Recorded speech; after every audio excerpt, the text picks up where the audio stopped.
The 20th of March 2004, it's the day my best friend died, and the start of a 5-year nightmare when it came to my own health issues.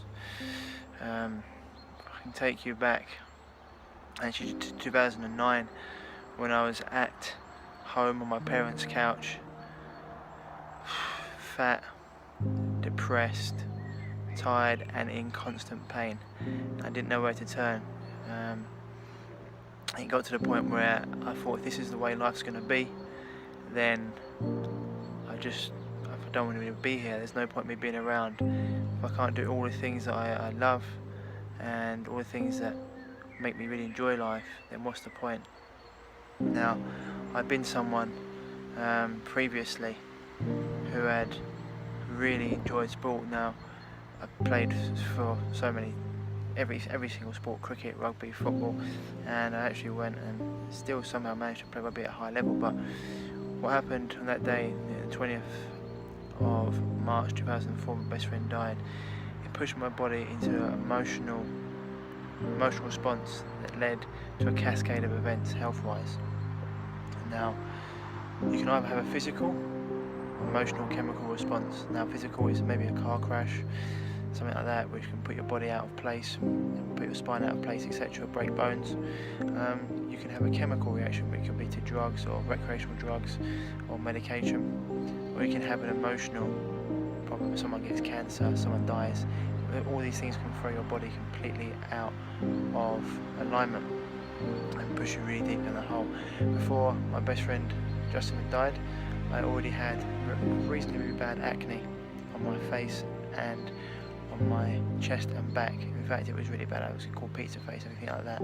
But as soon as Justin died, it completely threw my body into a healing crisis, and the acne on my face, chest and back started to scab over, and then it started to heal into keloid scarring. Now, if any of you don't know what keloid scarring is, then it's like little rubbery balls all over your chest and back, and from that time onwards I never took a shirt off in a changing room or on the beach for, I'd say, 7 to 8 years. And this is someone who played rugby at a good level, and then in change rooms, and I just used to stand there and not take my shirt off, because who wants to look at the monster, right? So from having acne and keloid scarring, unfortunately, I went to the doctors and they were prescribing medication, and none of that worked. I'm trying to cut a long story short here, because over these 5 years the whole process was a nightmare. Having gone to the doctor and they prescribed medication, didn't work. I still managed to go away to uni and continue to play rugby, even though at the time I had to wear 2 t-shirts, because all the blood would come through one t-shirt if I didn't put another t-shirt on.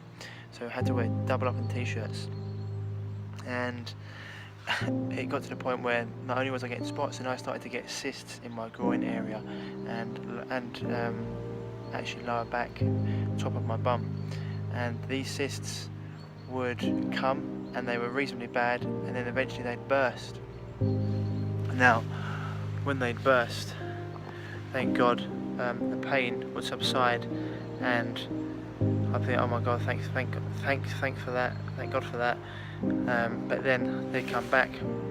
So having gone to the doctor and told them about this, they just prescribed more medication, a higher dose of medication.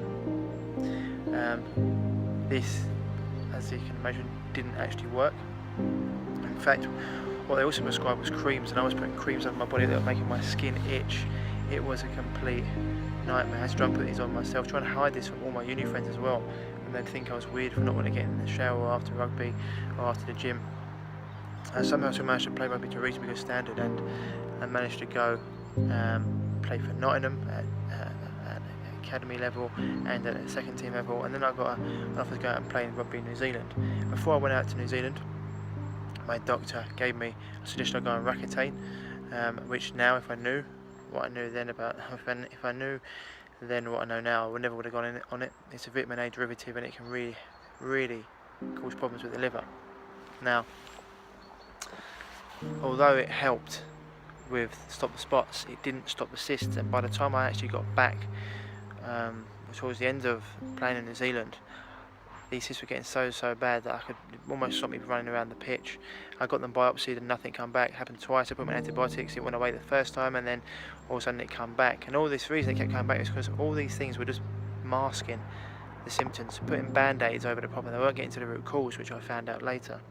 And I don't know if you've been there before, but you go around and around in circles, just trying to find whatever you can. You'll take whatever they tell you, these specialists, these doctors, these consultants, because why wouldn't you? They're the pros. And when I finally got back, I got another contract to go and play in Scotland. I went to play in Scotland, but after a few weeks I had to come back home because the pain was just indescribable. And being in you're a man, you're in a male environment, you don't go and tell people this, oh, I've got cysts and I've got spots and I can't run, because you look weak. You've probably been there, and no one likes to tell people about their problems. They just smile and go, yeah, I'm good. If it sounds like something that you've maybe done before, then don't worry, I was there as well. When I finally come back from Scotland, the doctor said to me, or my dermatologist said to me, well, the things we can do is give you steroids and steroid injections. So to lower the keloid scarring, he wanted to give me steroid injections. So every Monday, paying him a lot of money an hour, up to £350, £500 an hour, depending on what day it was. I'd come in and he'd give me steroid injections into my scars all over. About 50 to 100 injections at a time. It was extremely painful and it left my body itching all day long. And he also said now it's time to go onto steroids for the skin. So I went on steroids, thinking it was a good thing to do, and they blew me up from 83 kg to 97 kg. My skin was red and blotchy and I felt absolutely terrible. And then when I come off them, although my acne went away then, when I come off the steroids, back it came and the cysts come back. So then, I remember sitting there one day and just waiting for one of these cysts to burst. Waiting for one of these cysts to burst and being in absolute tears, just waiting for it to burst, thinking, what is going on? How have I gone through this? What is going on? Not only have I lost my best friend, but now I couldn't play in a sport that I liked.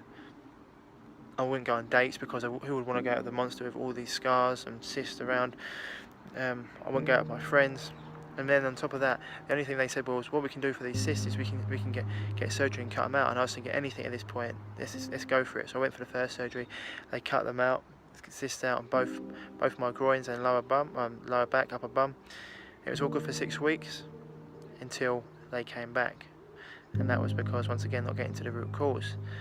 When they came back, they said we're going to try something else, a different procedure this time, so we go for another surgery. So I went for another surgery. They cut them out again, and everything was good until it wasn't, and they eventually came back a few weeks later.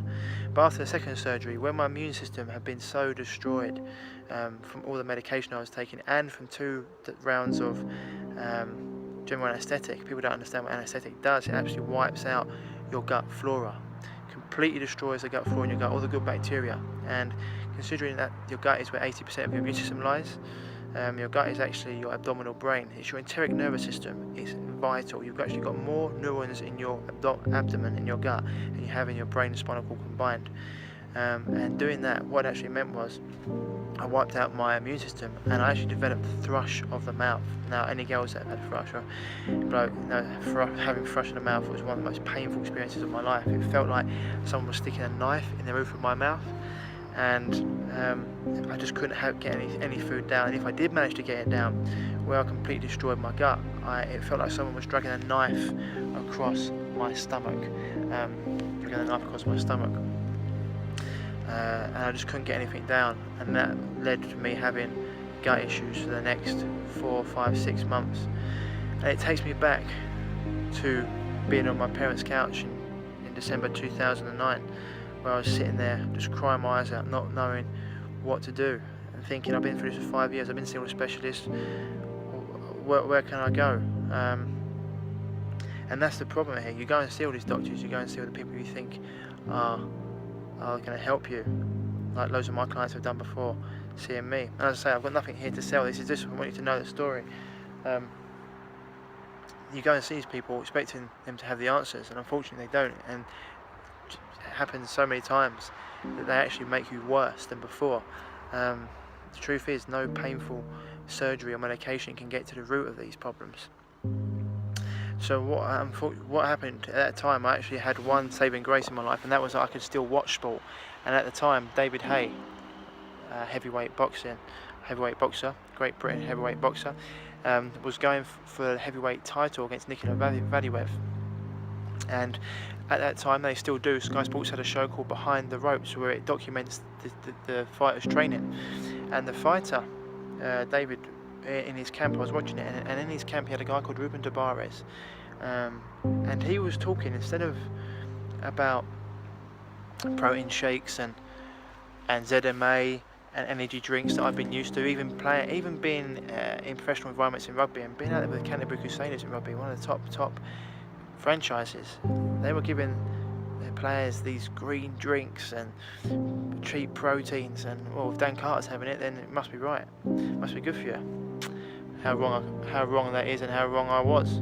Instead of talking about that, Ruben was talking about organic food, and he was talking about fresh vegetables and juicing and probiotics, and he was talking about detoxifying the system, and he was talking about holistic health, all these things that I have no idea about. So I thought, I need to talk to this guy, I need to go and speak to him. And that's what I did. I got on the internet, I looked him up, searched him, and the next day I spoke to the gym he worked at, and the next day, well, he actually rung me up very quickly, and I booked an appointment to see him. I think it cost about £250 to go and see him, and when I went to see him the next day, I mean, he opened my eyes to a world I didn't even know existed. I mean, he was triggering me. He was telling me I was a guy who used to think that you could eat whatever you want, drink whatever you want, and it's okay. You can go to the doctor and they can give you a pill and get over it. And all the things he was talking to me about how I needed to get my gut health right, about how I needed to detoxify my body, about how I had candida, about how I was extremely toxic, etc. How my food choices were causing these problems, how about my lifestyle was causing these problems. It was just triggering me.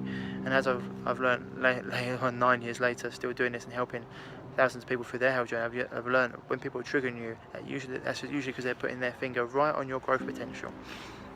And this is just what I want to say to you today. I mean, when I walked out of Ruben's office, my head was spinning, and I knew I needed to research more. And for the next 2 years, I went around the world learning from the best in nutrition, holistic health, nutritional therapy, and alternative health practitioners, into America, Thailand, India, Spain, Cyprus, all over Europe and England.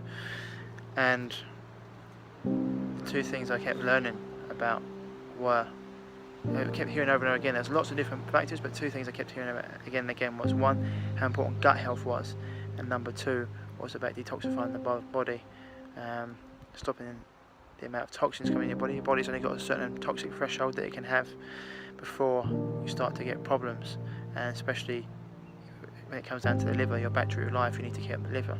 So this is just my message for you today, guys. If you've been going through a health problem, if you've been going through gut issues like IBS, Crohn's, celiac disease, maybe you've been going through gas, bloating and constipation, or diarrhea, maybe you've had a skin issue, maybe you've got a sluggish thyroid or an overactive thyroid, or you've got chronic fatigue, all issues that I've helped people with for the last years. But whatever it is, as I said before, when's enough enough? When does the pain become too much, or you actually start to say to yourself, you know what, everything I've done so far hasn't worked, no matter what they've told me? When does your brain finally kick in and you think, you know what, I need to trust myself, I need to trust my gut instinct, and you start thinking, when's enough enough? Because I know I probably bored everyone else. I mean, I bored myself with the amount of things I was, with the amount of stories I tell myself, oh my god, I can't do what I want. I mean, I know how frustrating it is, how painful it is to not be able to take my shirt off, not go on dates. I couldn't go out and eat food with friends. I couldn't go out and enjoy myself. Couldn't go out and celebrate their birthdays. I wouldn't go on holiday. Wouldn't take my shirt off if I ever went out. These are not good places to be. I mean, if you've got a partner, you might not be having sex with her because of these things. If you haven't got a girlfriend or a boyfriend or a partner, or maybe it's because your confidence is so low. This is what I was. I had spots all over my face. I know it sounds almost unbelievable if you look at this now, which I've had people tell me before. That it does look unbelievable. That's where I was. So it's just what I'm asking you. When does it get to the point when you think enough is enough? And if not now, when? If you're not going to go out there and help yourself now, if you're not going to look for another method, and actually start to take responsibility for your own health, then when? I know it sounds probably unbelievable. I'm standing here at 31 years of age telling you this, but I was, I say, unlucky. I look at it now, I was very lucky to have my health crisis at a young age of 16, 17. Most people don't get them until it's too late, and then eventually they get a disease and it's too late and they go down the medical route, and we all know what happens there. So if you've been going through a health problem, whatever it is, when's the pain going to be enough for you to say, that's it, I want my life back, I want to be able to start going out and enjoying time with my friends, going on holiday? When's it going to be time to say, I don't want to be tired anymore or overweight? When's it going to be enough? When's it going to be time to say, you know what, I want to have a girlfriend now, I want to enjoy my time with my wife and enjoy the time with my kids? At the end of the day, it's up to you. But that's all I want to say to you. It's up to you when you want that to happen, because there is another way. Your body has got an innate ability to heal itself given the right circumstances, and if you want to look for those circumstances, they are out there. You just got to know where to look, because you can heal yourself. The body's got a great healing mechanism. You just got to unleash it. So guys, that's the question. If not now, when? Because if not now, I'm sure you've got lots and lots of life left you want to live and really enjoy yourself, and living in pain and frustration isn't where you want to be. So it's up to you guys. If not now, when? Ryan Martin from Revive. Hope this message has resonated with you. Stay happy, stay healthy. Speak soon.